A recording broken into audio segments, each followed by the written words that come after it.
Bonsoir à tous, bienvenue sur D8. Je suis ravie de vous retrouver pour une nouvelle édition de Voyage au bout de la nuit. Alors cette nuit, ce soir, c'est avec Victor Hugo que nous allons partir en vadrouille. En effet, je vais avoir le plaisir d'entamer la lecture de Notre-Dame de Paris. Livre premier. 1. La Grande Salle. Il y a aujourd'hui 348 ans, 6 mois et 19 jours que les Parisiens s'éveillèrent au bruit de toutes les cloches sonnant à grande volée dans la triple enceinte de la cité, de l'université et de la ville. Ce n'est cependant pas un jour dont l'histoire est gardée souvenir que le 6 janvier 1482. Rien de notable dans l'événement qui mettait ainsi en branle, dès le matin, les cloches et les bourgeois de Paris. Ce n'était ni un assaut de Picards ou de Bourguignons, ni une chasse menée en procession, ni une révolte d'écoliers dans la vigne de Las, ni une entrée de notre dite très redouté seigneur, Monsieur le Roi, ni même une belle pendaison de larrons et de larronnesses à la justice de Paris. Ce n'était pas non plus la survenue, si fréquente au XVe siècle, de quelque ambassade chamarrée et empanachée. Il y avait à peine 2 jours que la dernière cavalcade de ce genre, celle des ambassadeurs flamands chargés de conclure le mariage entre le dauphin et Marguerite de Flandre, avait fait son entrée à Paris au grand ennui de monsieur le cardinal de Bourbon qui, pour plaire au roi, avait dû faire bonne mine à toute cette rustique cohue de bourgmestres flamands et les régaler en son hôtel de Bourbon d'une moult belle moralité sortie et farce, tandis qu'une pluie battante inondait à sa porte ses magnifiques tapisseries. Le 6 janvier, ce qui nettoie en émotion tout le populaire de Paris, comme dit Jehan de Troyes, c'était la double solennité réunie depuis un temps immémorial du jour des rois et de la fête des fous. Ce jour-là, il devait y avoir feu de joie à la Grève, plantation de mai à la chapelle de Braque et Mystère au palais de justice. Le cri en avait été fait la veille à son de trompe dans les carrefours par les gens de Monsieur le Prévôt en beau hoqueton de camelot violet avec de grandes croix blanches sur la poitrine. La foule des bourgeois et des bourgeoises s'acheminait donc de toutes parts dès le matin, maisons et boutiques fermées vers l'un des 3 endroits désignés. Chacun avait pris parti, qui pour le feu de joie, qui pour le mai, qui pour le mystère.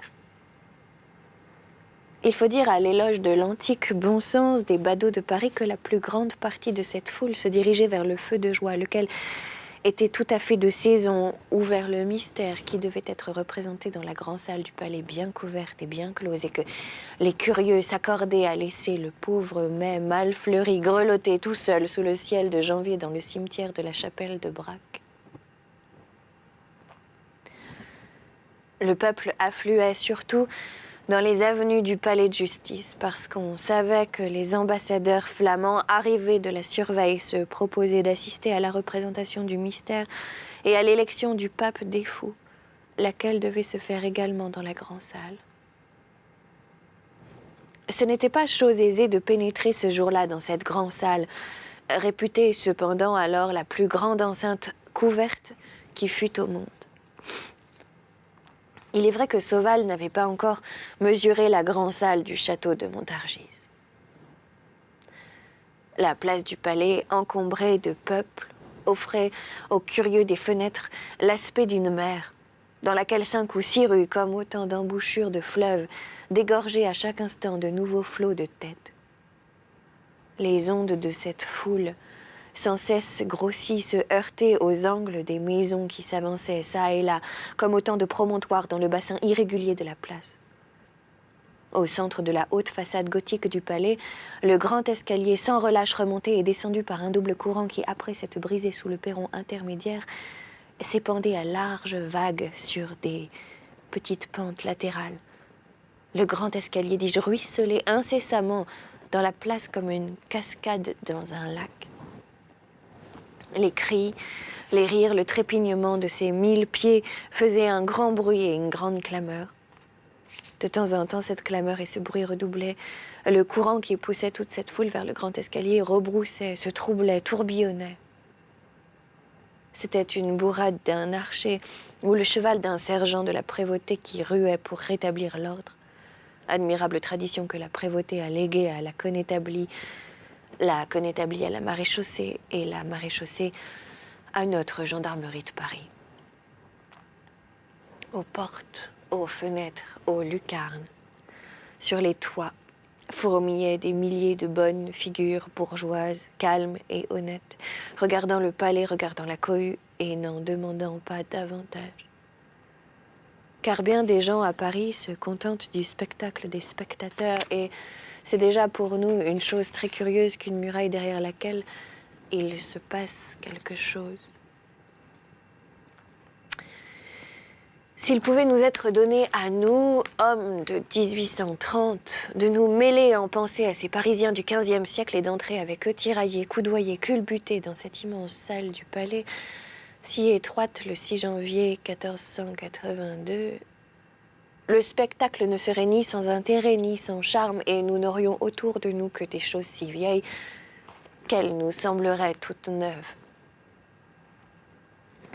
Si le lecteur y consent, nous essaierons de retrouver par la pensée l'impression qu'il eut éprouvée avec nous en franchissant le seuil de cette grande salle au milieu de cette cohue en surco, en hoqueton et en côte hardie. Et d'abord bourdonnement dans les oreilles, éblouissement dans les yeux. Au-dessus de nos têtes, une double voûte en ogive, lambrissée en sculpture de bois, peinte d'azur, fleurs de lysée en or. Sous nos pieds, un pavé alternatif de marbre blanc et noir. À quelques pas de nous, un énorme pilier, puis un autre. En tout, 7 piliers dans la largeur de la salle, soutenant au milieu de sa largeur les retombées de la double voûte autour des 4 premiers piliers. Des boutiques de marchands, tout étincelante de verre et de clinquant. Autour des 3 derniers, des bancs de bois de chêne, usés et polis par le haut de choses des plaideurs et la robe des procureurs.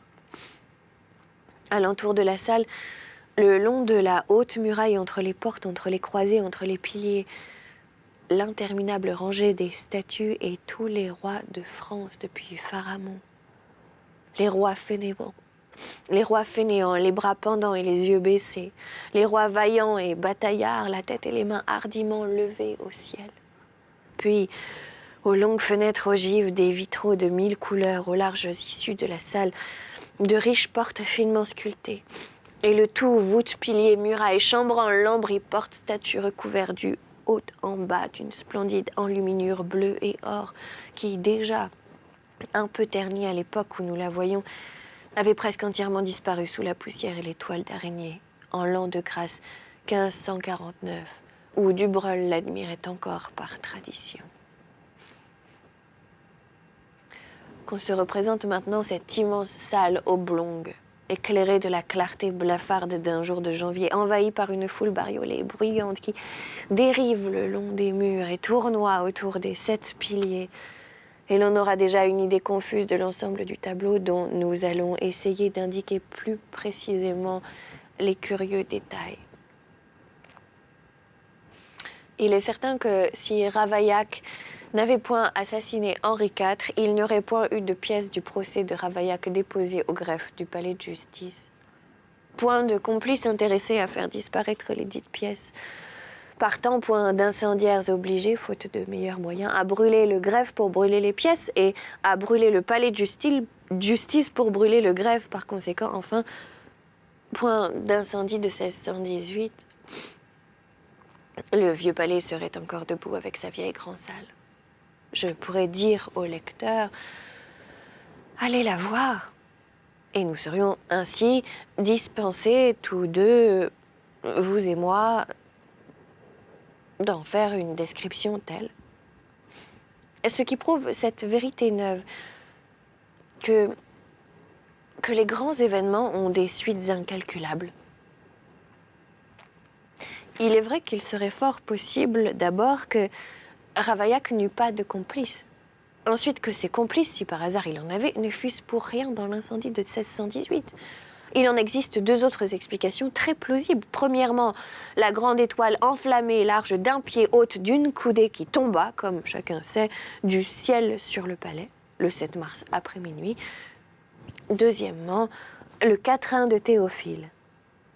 Certes, ce fut un triste jeu quand à Paris, Dame Justice, pour avoir mangé trop d'épices, se mit tout le palais en feu.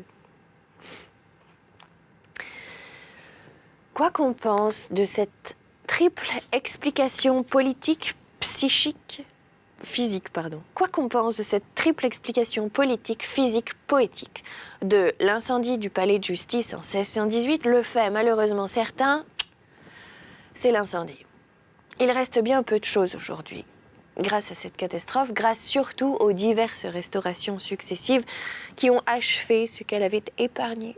Il reste bien peu de choses de cette première demeure des rois de France, de ce palais aîné du Louvre, déjà si vieux du temps de Philippe le Bel, qu'on y cherchait les traces des magnifiques bâtiments élevés par le roi Robert et décrits par Helgadius.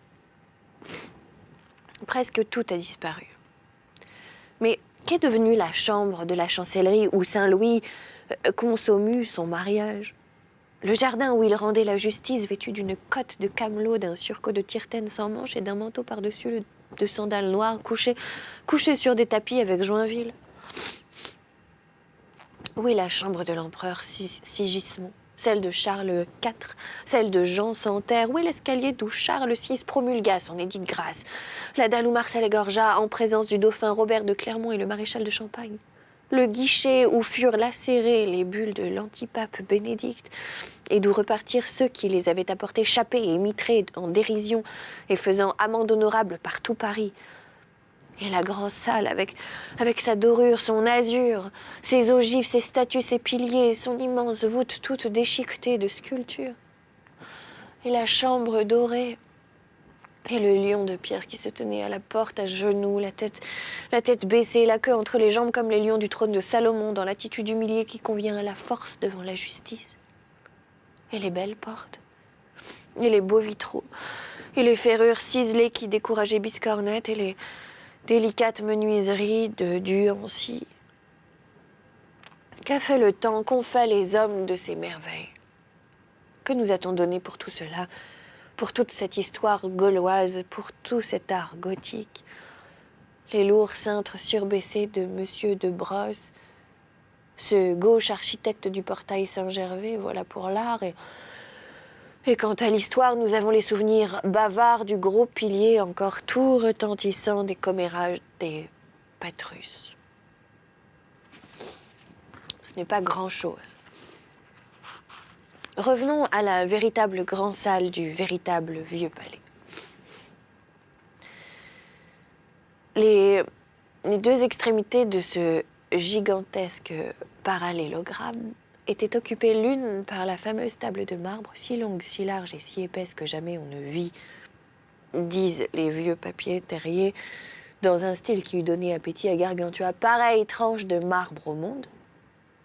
L'autre par la chapelle où Louis XI s'était fait sculpter à genoux devant la Vierge et où il avait fait transporter sans se soucier de laisser deux niches vides dans la file des statues royales, les statues de Charlemagne et de Saint-Louis, deux saints qu'il supposait fort en crédit au ciel comme roi de France. Cette chapelle, neuve encore bâtie à peine depuis 6 ans, était toute dans ce goût charmant d'architecture délicate, de sculptures merveilleuses, de fines et profondes ciselures qui marquent chez nous la fin de l'ère gothique et se perpétuent jusque vers le milieu du XVIe siècle, dans les fantaisies féeriques de la Renaissance. La petite rosace à jour percée au-dessus du portail était en particulier un chef-d'œuvre de ténuité et de grâce. On eût dit une étoile de dentelle. Au milieu de la salle, vis-à-vis de la grande porte, une estrade de brocart d'or adossée au mur et dans laquelle était pratiquée une entrée particulière au moyen d'une fenêtre du couloir de la chambre dorée avait été élevés pour les envoyés flamands et les autres gros personnages conviés à la représentation du mystère. C'est sur la table de marbre que devait, selon l'usage, être représenté le mystère. Elle avait été disposée pour cela dès le matin. Sa riche planche de marbre, toute rayée par les talons de la basoche, supportait une cage de charpente assez élevée dont la surface supérieure, accessible au regard de toute la salle, devait servir de théâtre et dont l'intérieur, masqué par des tapisseries, devait tenir lieu de vestiaire aux personnages de la pièce. Une échelle naïvement placée en dehors devait établir la communication entre la scène et le vestiaire et prêter ses roides échelons aux entrées comme aux sorties. Il n'y avait pas de personnage si imprévu, pas de péripéties, pas de coup de théâtre qui ne fût tenu de monter par cette échelle. Innocente et vénérable enfance de l'art et des machines. 4 sergents du bailli du palais, gardiens obligés de tous les plaisirs du peuple, des jours de fête comme des jours d'exécution, se tenaient debout aux 4 coins de la table de marbre. Ce n'était qu'au 12e coup de midi, sonnant à la grande horloge du palais, que la pièce devait commencer. C'était bien tard, sans doute, pour une représentation théâtrale, mais il avait fallu prendre l'heure des ambassadeurs. Or, toute cette multitude attendait depuis le matin.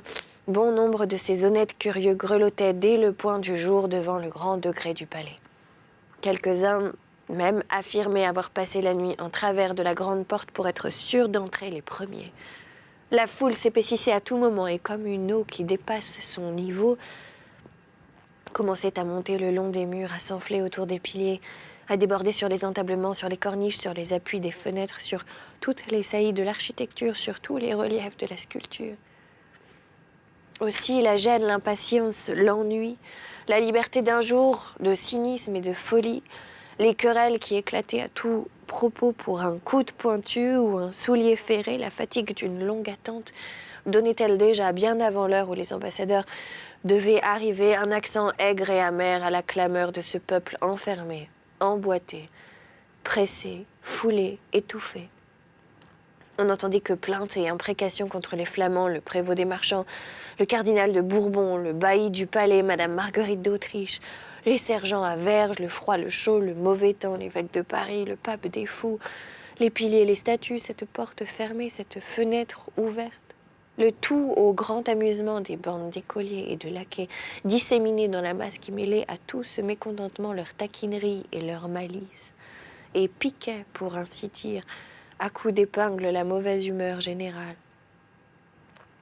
Il y avait entre autres un groupe de ces joyeux démons qui, après avoir défoncé le vitrage d'une fenêtre, s'étaient hardiment assis sur l'entablement et de là plongeaient tour à tour ses regards et ses railleries au-dedans et au-dehors, dans la foule de la salle et dans la foule de la place.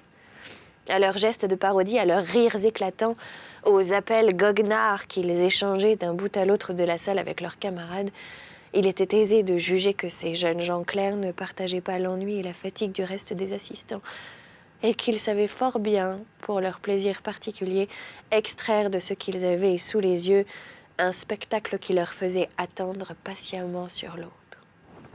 Voilà, c'est là-dessus que nous allons nous arrêter. C'était donc Notre-Dame de Paris de Victor Hugo. Je suis ravie d'avoir passé ce moment littéraire avec vous. Je vous invite à nous retrouver sur les réseaux sociaux, #VBN. Et quant à moi, je vous dis à très bientôt sur notre chaîne pour de nouvelles aventures littéraires. Voilà, passez une excellente nuit si vous vous couchez et une très bonne journée si vous vous réveillez. Salut!